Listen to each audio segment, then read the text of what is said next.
Hey, what's up everybody? Welcome back to Simple C10, and this is a special thrown in episode because we're gonna go see my buddy Tony in Illinois. We're gonna go up there and install the GMSS dropped air ride cross member. It's available on the website simpleC10.co, and I'll talk all about it in this video, so stay tuned, check it out.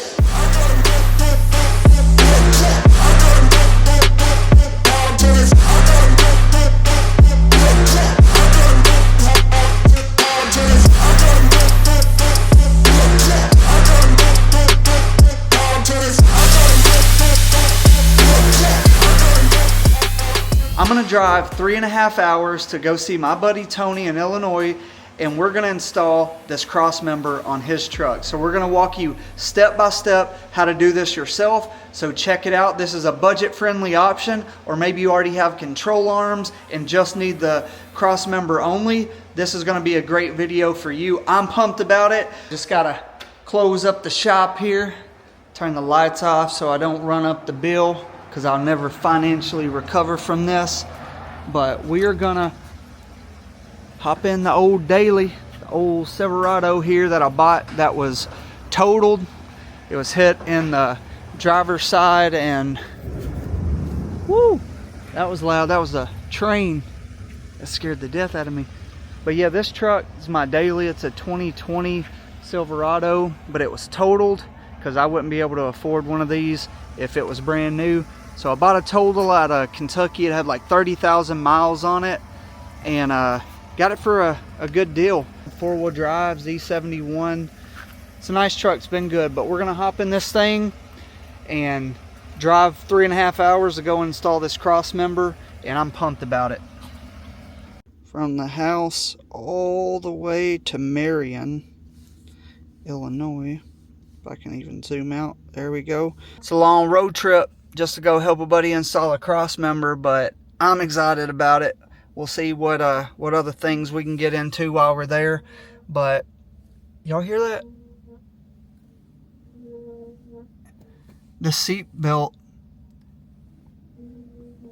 I had this truck for like a month, and I kept hearing that sound right there, and I thought this truck had the automatic steps at one time, and maybe it was something going on. I couldn't figure out what was making the sound, and then I figured it out one day. I was going back and forth.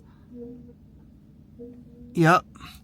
And I don't know how to get rid of it. If y'all know how to get rid of that sound right there, please let me know, because I'm just driving and all the time. All right, let's get on the road. We have made it to Heron High School. I'm here with my buddy Tony. This is where he works, where he builds, and this place is awesome for a school. Our class in my high school had a tiny room about as big as a classroom. You could barely fit a vehicle in there, but he's got the setup here. Looks awesome. He's got his truck right over there. We're about to install this drop member in, but let's take a peek around and see what we got going on. Yeah, I brought my gloves and stuff too. So we look like professional. Yeah. I don't know how to stand. Like, what do I do with my hands? All right, we're here, guys. As I mentioned before, we're at Heron High School. Heron High School. Heron High School. And my buddy Tony here is going to tell you a little bit about what he does at Heron High School and what we're going to be doing today and how we got to the point we are right now. I'm the automotive teacher here at Heron. We're standing in the shop. I teach probably about 60 kids a day. We have 3 different levels of classes. So you have intro to trades, which is kind of intro to what the field of automotive is. So they'll learn about all of the fundamentals of engines, suspension. Is there like a book for that, or is it all hands-on? We do have a book. They do get assignments. So then they pretty much do like a class bookwork once or a week, and then we'll come out and kind of do like demonstrations and on like kind of hands-on training out in the shop. And then there's car care, which after that they'll come out and they'll actually do brake jobs, they'll do oil changes. Oh, that's awesome. They'll be able to work on their own vehicles if they have something that's wrong with them. I actually, this year, what we've been doing is we're doing inspections on cars. So like a group of 4 kids will come out and do a full inspection on a vehicle, go from top to bottom, checking fluids, looking at Nice. ball joints, looking at tie rod ends, stuff like that. And then the fun class is auto tech. So then auto tech is a 2-hour class. So I have the kids for 2 hours. And then they get to do more of the like hot rod building, welding, TIG welding, stainless exhaust, wiring. They get into doing hard lines. Pretty much if we have a hot rod project in here, like my truck or my Rambler, the kids get to work on it with me, and they get to kind of learn about what it is to be a hot rod builder out in the industry. No, that's cool. They're not just learning about like brakes and changing your tires and all that kind of stuff, but actually they get to figure out do they want to do this as a hobby. Yeah, or a career. Or a career, yeah. The goal is I noticed, I mean, I'm a 20-year veteran, so this is my first year teaching, and I noticed in the car industry, by working out in the car industry, that this day and age, it's really hard to find people to work.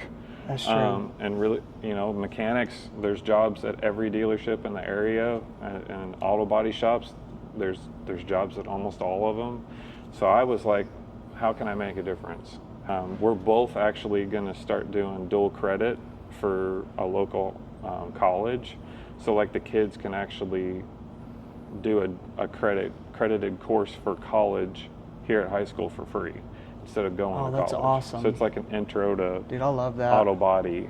So yeah, that's what I'm filling out paperwork for, actually, is whenever you got here, that's what I was typing up. So dude, that's awesome. So not are they just learning stuff and having fun out here, but they're literally getting training for college and credits to take that step. And you were right about the whole not having people for automotive trades and things like that. Yeah, I'm sure it's like that in your area too. Yeah, it's the same way. Everybody needs good help, and a lot of the people that want to do it are very entry level. They don't have a lot of experience.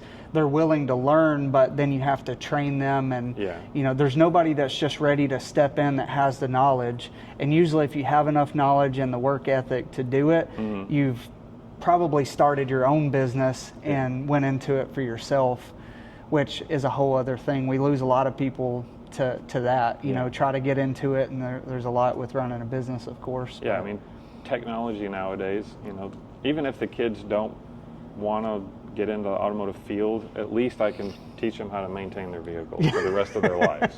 At least I can do that, and that's because that'll save them a lot of money and stuff in the end. Yeah, we would go over like how much tires cost, how much oil changes cost, how much brakes cost, and then I'm like, hey, well, this is going to save you $30. This is going to save you $100. This is going to save you $1,000 if you do it yourself. Well, my truck was bagged already, so I had to take the control arms off, had to take the steering out, had to take the bags out, brakes, brake lines, basically get it to a point to where we had like a bare frame rails so that I could, sand them, and prep them to make them look pretty. So we did like a edge primer, just rattle can, Rust-Oleum edge primer. The original reason that I started this is because I blew the motor up. So I had a 6-cylinder in this, and now we're swapping to a V8. Just like any project, everything snowballs. So the firewall looked awful. The frame rails were like surface rust, just like this crossmember looks.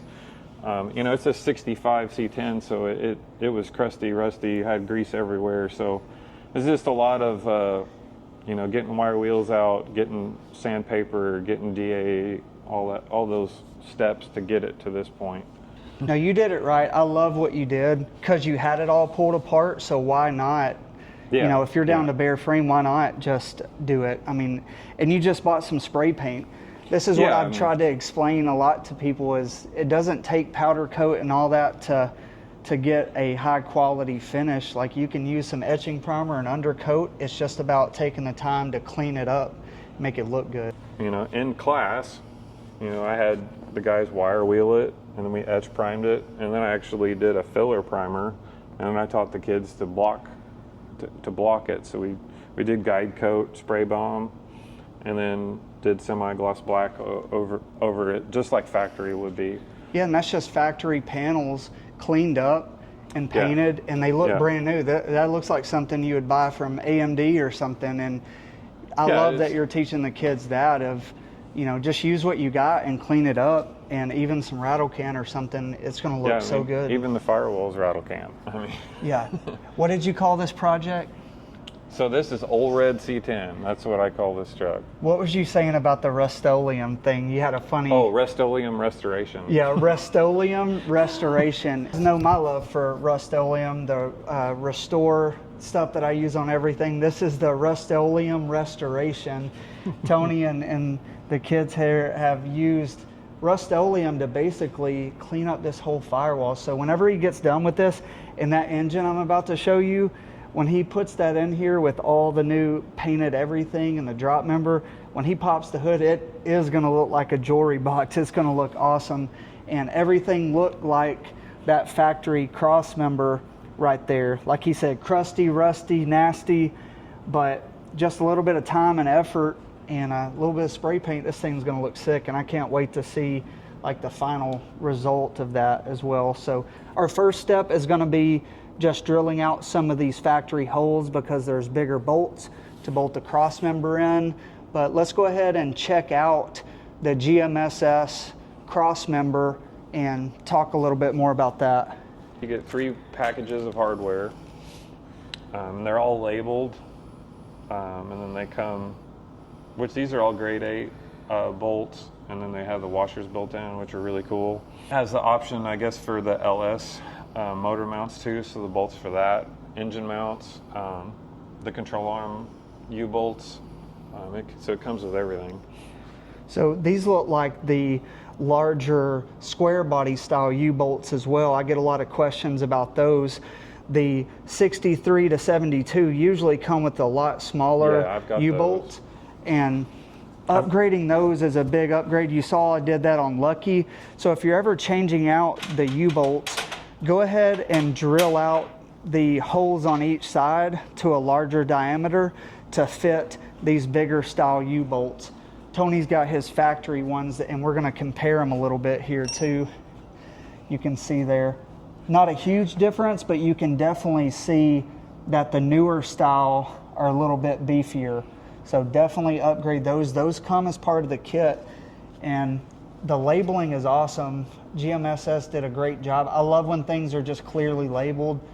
Main cross member with all the hardware, upper control arm, engine mounts, all the different things that you need. It makes it easy, and then also come in with the other engine mount options to bolt in the LS. So in addition to all the hardware that you're going to need, this drop member comes with your engine brackets as well, and you can get these for a small block or an LS, and it comes with everything that you need to bolt those in. And it also has the additional shock brackets that relocate the front shocks to get a bit better angle. So when you're riding low, this is something that happens to these U-bolts. If you'll see right there, he's grinded those pretty well, so that's low rider problems right there. And earlier I mentioned powder coating this cross member. Well, this is again Rust-Oleum restoration. He painted all this with Rust-Oleum paint, and look how good this looks. It looks just as good as the powder coated stuff that I had. So looks wise, it looks just as good. Powder coat may hold up a little bit more, but guess what? If he ever scrapes this or anything, touching it up is going to be so much easier than getting something repowder coated. So that's another reason, hey, we're pro spray paint around here. But just like with anything, there's bad spray paint jobs and there's good ones too. So if you take the time, clean the parts, you can have a really professional look with just some rattle can stuff. So with the GMSS cross member, you're going to get, it comes with the bag brackets that you see right here, the engine mounts, and then the actual cross member itself. And this thing looks awesome. It's got his little logo in there. These are super popular right now. I've sold a couple Tony's was my first one, and then since then I've had a few people reach out and get some as well, and hopefully after this video you guys see how awesome they are, that you'll get one for your truck too.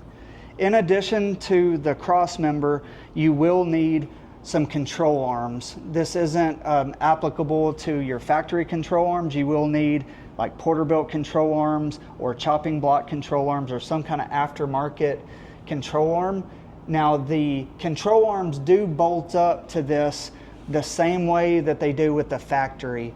They don't require like a drop member control arm. Porterbuilt's drop member control arm has a different style mount right here. That's for 2 brackets on each side, where this will mount in a cross shaft just like your factory lower control arm. Here's a better look at that. These little brackets right here is where your cross shaft goes, and then your U-bolts go right there. Where on the Porterbuilt one that you'll see from my last video, it had 2 brackets here, and the arm kind of looked like a U and bolted up on each side, where this one allows you to use factory style control arms. In addition to control arms, another thing that you're going to need for this dropped cross member is a rack and pinion steering. So you can't use your factory steering with this. You will have to upgrade to rack and pinion, but there are a couple different options that you can choose from, and Tony's going to break them down and explain that a little bit because I'm new to rack and pinion. Yeah, so you can get a power rack. I think what he says on his website is 89 to 93 Mustang is what the rack is supposed to be. This is an older manual rack. You do have to buy these misalignment bushings in order to be able to bolt up to the GMSS Crossmember. These I just got off of Summit, or you can get them off of Amazon, whichever you prefer. And then they take 9/16 hardware, so just grade 8 hardware. And then what I opted to do is I had some of these Mustang bump steer kits. I've used them before, and I had a set that threads on to the 9/16 thread, and then you have a 5/8 tine. And then it comes with the stud that goes up into the where the tie rod would go. So then you have all these extra spacers so that you can just dial in your toe. Like Porterbuilt sells this kit. I think it's about $200 if you want to go the cheaper route. You may have to do some modifications, which we'll find out if we have to or not here in a little bit. We're about to find out if we're going to have to add anything to this. But hey, Tony always tries to save a buck. He already had some of this stuff laying around, so why not try to use it? This is going to be good because it will show another option. With the Porterbuilt stuff that I'm going to have in my videos, that is a power rack and pinion. So this one is going to be manual. So you're going to get to see a couple different options that you have depending on what you want to do. I'm new to it. Tony's got a lot more experience with this than I do with just some of this stuff because of his background. So I just wanted to make sure that I had everything whenever it showed up to my house. So I just bought the kit that they had. On this cross member, depending on if you have narrow control arms or not, if you have narrow control arms, you may need a adjuster sleeve. That's these right here, that's made for a narrowed control arm. That's one of the things you have to cut down your tie rod and put adjuster sleeve in there because your track width is going to be a couple inches less wide than it would be from the factory. The first step now is we're going to enlarge some of the factory holes. So this part right here is going to act like a frame stiffener on top of the cross member. And Tony just pointed out those 3 holes, and you'll know which 3 holes to enlarge because of the bracket right there. Those are the 3 factory holes. So he's got a step drill bit. He's going to drill these out, and then we'll be able to slide those in and slide the bolts through there.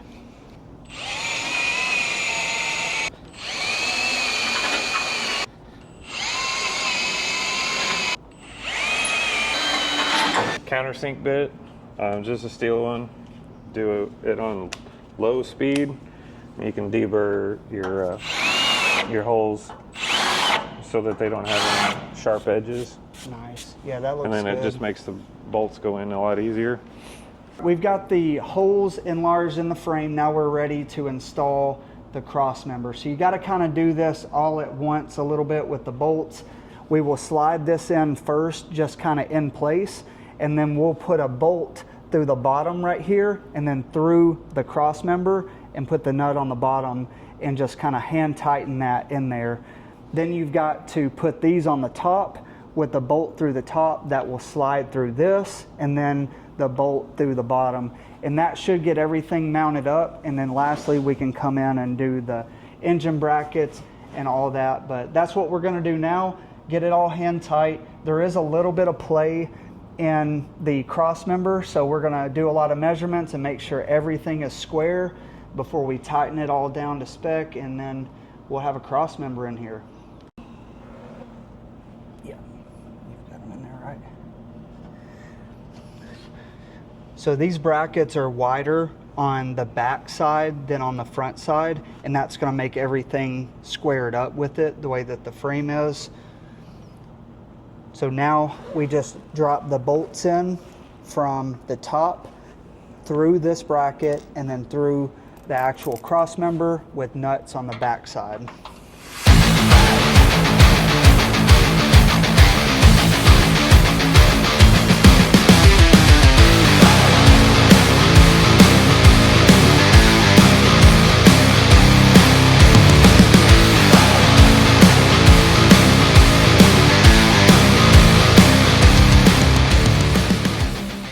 So we do the top 3 holes here and the top 2 over there to fit the hardware. These bottom 2 holes are big enough to fit the hardware through, but those 5 holes first you got to drill out to the correct size before you bolt anything in.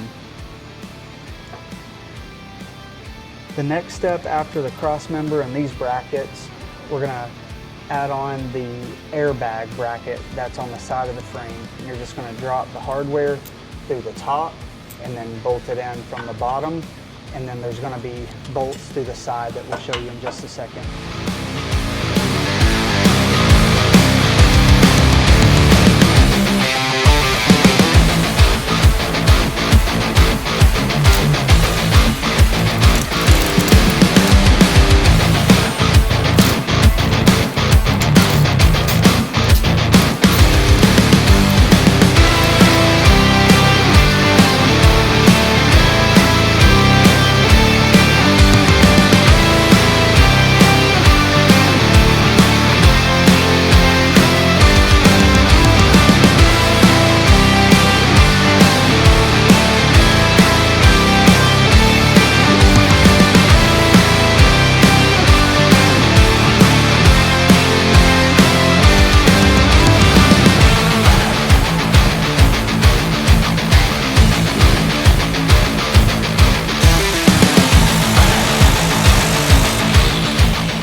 We're good now.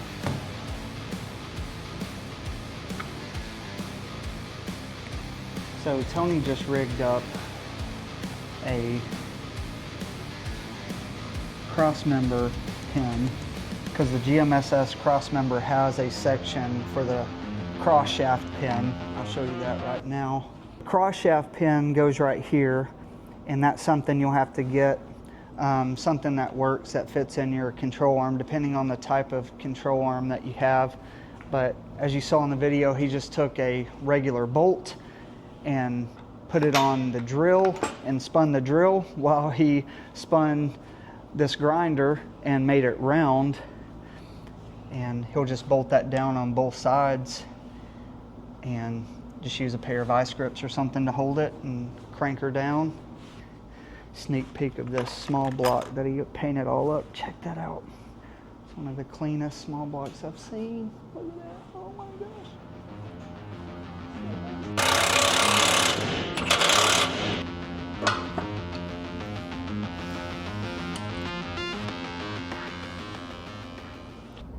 Well, ran into our first issue, and it has really nothing to do with the cross member and everything to do with, you guessed it, chopping block control arms again. You know, I've talked about those in the past, having issues where the back spacing of your wheel hits this corner right here. I've talked some about that, and the Porterbuilt versus chopping block control arms.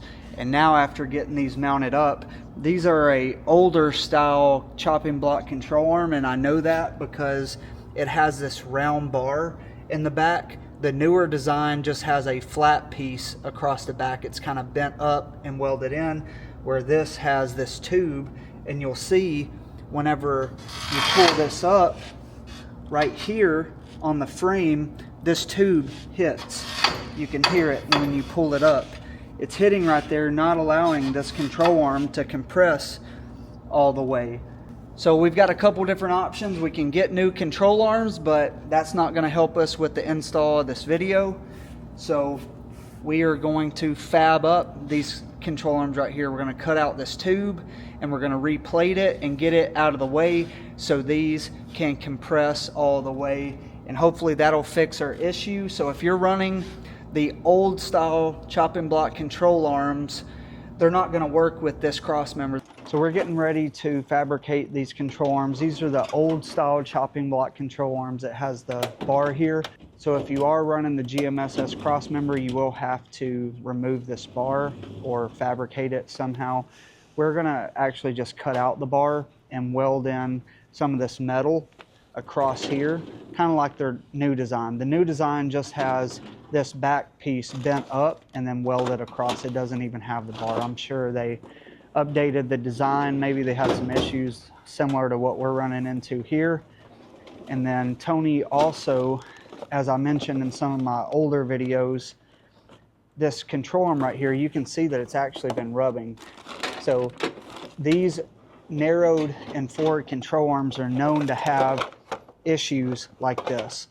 The back spacing of the wheels make it rub the control arm. That's why I always recommend Porterbuilt. I'm not the type of person to talk negative about anybody's product, but whenever you run into so many issues with something, I think it does need addressed. I think I have to do my due diligence of letting people know that these chopping block control arms, you run into some issues with back spacing. This design right here, this loop, as you can see, it's just too of a extreme kind of bend to it. So when the wheels turn, they hit right here, where Porterbuilt's kind of go straight across and then down. That allows plenty of movement. This design doesn't do that. So chopping block, you guys make some awesome products. I love all your stuff, but please revisit these arms and update them. That way I can recommend them to the followers and people that purchase them from the website. I definitely think they need looked at.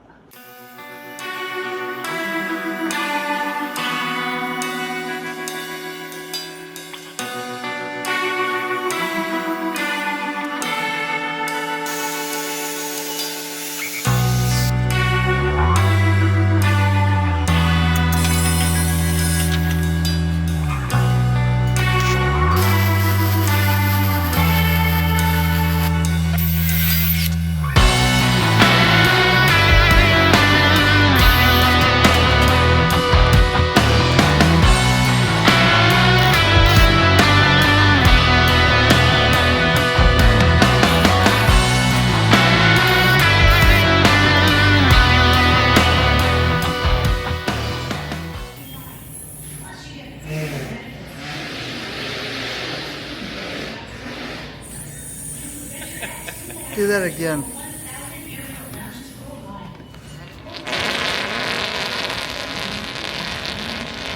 Oh my God. I remember in school, you know, you'd go, yeah. I guess once you get onto it, it's hard for you to do that unless you have some intense air. Oh my gosh.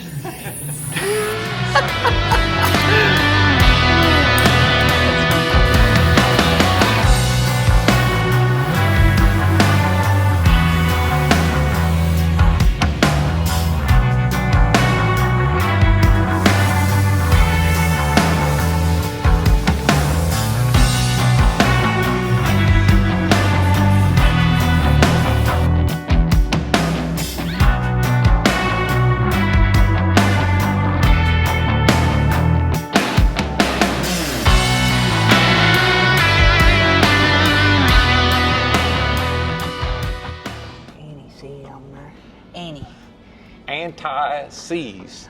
Anti-sneeze. I'm gonna throw it at you. Amy, sneeze. Bless you.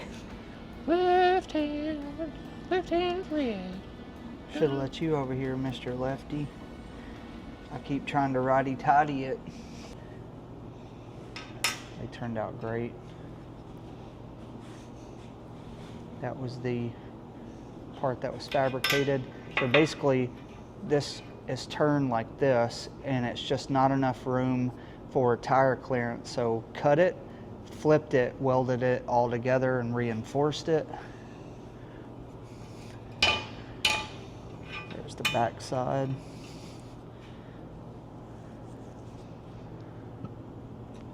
So if you've bought a set of these and you have issues, if you feel comfortable enough to cut and to weld it back to get the clearance, we're going to test this.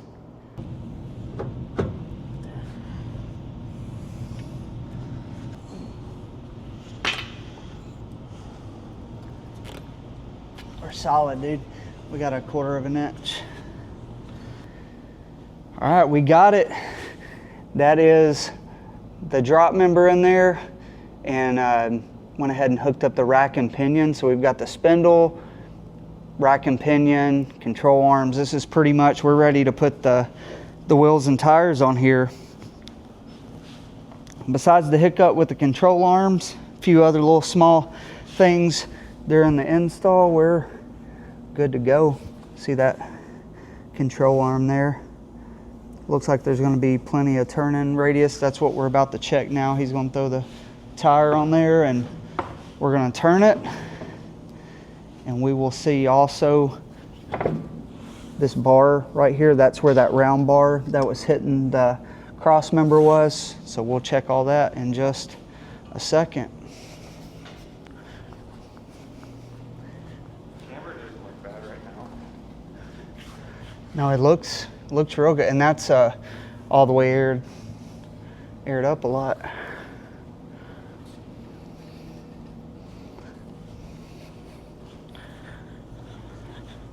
You ready for it to come down? So we've got the back, you said 75 right now. Yeah. He's got manual valves hooked up for the back, so he's going to go ahead and lower that down, and then we'll have to manually do the front, see where the front sits.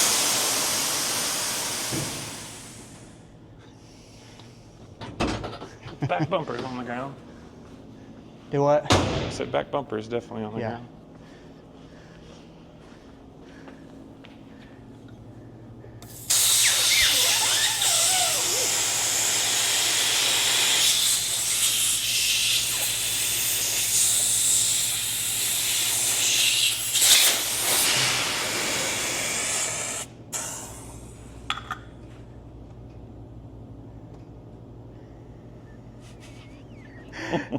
Hold on, let me flip this camera around real quick. I love, look at the pinch weld right there. So the back, he has trailing arms and stuff still, so, and with the step side, the bed is a little bit higher right there, but the front, you can see it's basically on the ground. We're gonna take a really good look at it right here. The frame's on the ground right there. This is the first truck I've done a cross member on, so this is all new to me, and I love it because this is like a learning experience right here. So you can see the frame is almost touching the ground right there, and the only thing that's holding it up, Tony's going to shine that light, is the actual trailing arm cross member bolts. So you can see those bolts. It's laying straight down on those bolts. If the bolts were flush mounted, it would get another little 1/4 inch of drop. But this thing is sitting on the ground. And just to show you kind of what the front looks like right here. When the frame is laying on the ground, this cross member and everything, it's not on the ground like a stock cross member. This tucks everything up. That way you can lay frame and all these nice parts, and your rack and everything isn't just dragging the ground. So even this low here, laying all the way down, you have clearance on your front, and that's one of the reasons you want a cross member is when we get to a 4-inch ride height, we're gonna have a ton of clearance in the front, but it's laying out. I can see it all the way. Looks great. Definitely some adjustment with the rack and pinion right here. It kind of towed in a little bit, but we expected some adjustment there. Just had to kind of test it out first to see adjustment in that, and we should be good. I'm just going to go up to 80 and see where it's at. It's about where my ride height was. I mean, 80 is still. So he just went up to 80. Usually 80 is around what the ride height is on stock components, but that looks like a good height in the front there. Plenty of clearance. I'll get a measuring tape on it too when he gets the back up. That is 4.5 inches. 4.5 inches. So at a 4.5 inch ride height, the front cross member is 8 inches off of the ground in the middle. A ton of clearance. That's crazy to be riding that low and to have that much clearance.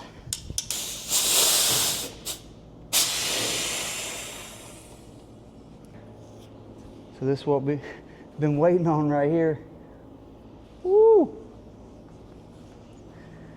So one thing we noticed, this is how much lower you can tell that it is. Here is the fender cutout where he had, and this fender cutout was about right here with the tire, and you can tell it's, 2 inches or more right there because it's up in the tire. Look, are these 15s? 15s. I think they're. Golly. I think they're 30. They're 29 inch tall tire. 15s, about 29 inches tall, and it's tucking past the white wall. Look at that. That's on the. I want to show you. That pinch weld is on the ground.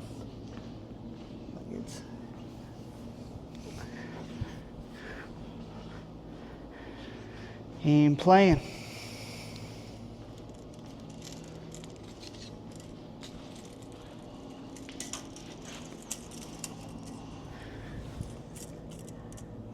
Yeah, this one measures 28 and a half.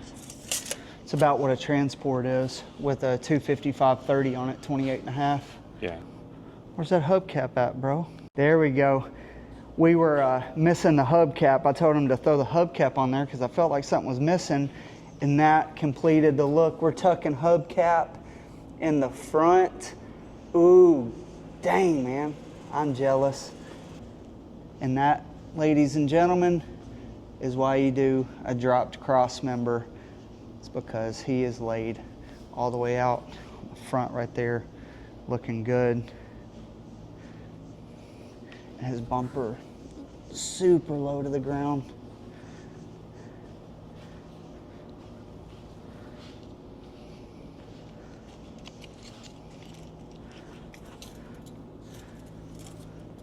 What we got? Bumper's 1.5 inches. 1.5 inches from the ground. Bumper is 1.5 inches in the front. What we got on the back? Because we measuring for bragging rights here. The back's 1 inch and a quarter. 1 1/4 inches. But we're still on those trailing arm bolts. Yep. So he's going to get some flush mounted trailing arm cross member bolts, and this thing, it'll bring kind of the back of the cab where that is right there just up a little bit higher than right there. Once those bolts are in, I mean, the bolts heads on there are pretty thick. They're probably 1/2 inch. Yeah, probably almost a 1/2 inch. So it'll go ahead and drop that back down a little bit, and we're going to be sitting pretty. Love this truck. It's awesome. Yeah, that smile. That's what it's all about. It's worth all the hard work and the headache when you get to look back and and just check it out. It's pretty cool. He was showing me some pictures of just the progression of over the years, how it's gotten lower and lower and lower, but I ain't getting much lower than this now. Nope. I'll start cutting pinch welds and trying to get the lay door. But cool. Well, hey, thanks for tuning in to the video. Thanks, Tony, for inviting me over here. Had a great time here at Heron High School, and they got a lot of cool stuff going on as far as their programs they have as a school, and I hope to see that more in the future of schools teaching this kind of stuff, having hot rods like the C10. He's got the Rambler back there, man. I would have loved to do those kind of projects in high school and to encourage the kids, man. So yeah, I appreciate it. If y'all want to get this cross member, it's on the website, simpleC10.co. I sell just a cross member. I've got the Porter-built one as well that comes with everything you need. Just holler at me and I'll make sure you get taken care of.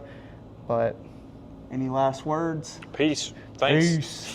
Peace.